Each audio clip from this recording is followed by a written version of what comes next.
This chapter, the first in part 2 of the novel, opens after 3 years have passed. Meg is about to get married. The war has ended, and Mr. March has returned home. Mr. Brooke has gone to war too, and has returned with only a minor injury. In the meantime, Meg has learned more about keeping house, and Amy has taken over Joe's job caring for Aunt March. Joe has continued to write stories for the newspaper, for which she is paid $1 a column, while Laurie has passed the years at college. Many of Laurie's college friends fall in love with Amy, who has blossomed into a lovely young woman. Sally Gardner has married Ned Moffat. As Meg's wedding nears, the March women all work on Meg's new little house. Laurie comes home with gifts for Meg, and Joe tells him that he spends too much money. To Joe's dismay, Laurie tells Joe that, whether she likes it or not, she will be the next one to marry. Meg's wedding is casual and small.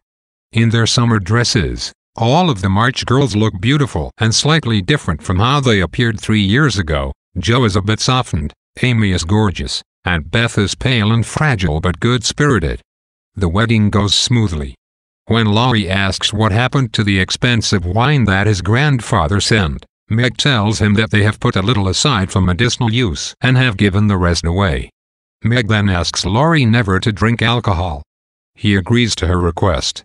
After the celebration, Meg leaves, asking her family members to keep her in their hearts. Amy spends much time working on her art. Though she is not a genius, she has passion. At the end of one of her art classes, she asks Mommy if she can invite her girlfriends over for a luncheon and an afternoon of sketching. She wants to make the party elaborate and lovely, and she offers to pay for all of it. Mommy consents, but only in order to teach Amy a lesson about trying to present herself as something she is not. The party ends up costing more than Amy plans. She must reschedule the picnic because it is rainy and set up everything again the next day. When she goes out to buy lobster, she runs into a friend of Laurie's. He sees the lobster, which was considered low-class food at the time, and she is very embarrassed, although she manages to recover and charm him. Finally, the party begins, but only one person shows up. During the party, Amy is delightful and merry, but she is very disappointed at the way things have turned out. Her family is very kind and tactful. Joe continues to write. Then, one night, she goes to a lecture on pyramids. While she is waiting for the lecture to begin, a boy shows her a newspaper. It is a sensationalist story that Joe finds silly. She sees that the newspaper is offering a $100 prize for the best sensationalist story. Excited, Joe writes a story, submits it, and wins. With the money, she sends Mommy and Beth to the seashore for several weeks to improve Beth's health. Joe keeps writing. She makes more money, providing for herself and the family.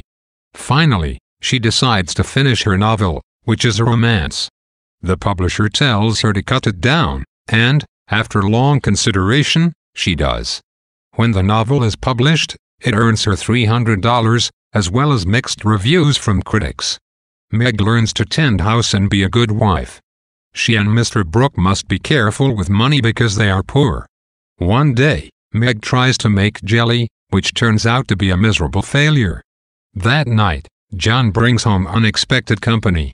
Meg gets angry at his insensitivity, even though she has told him that he can bring home guests anytime he wants.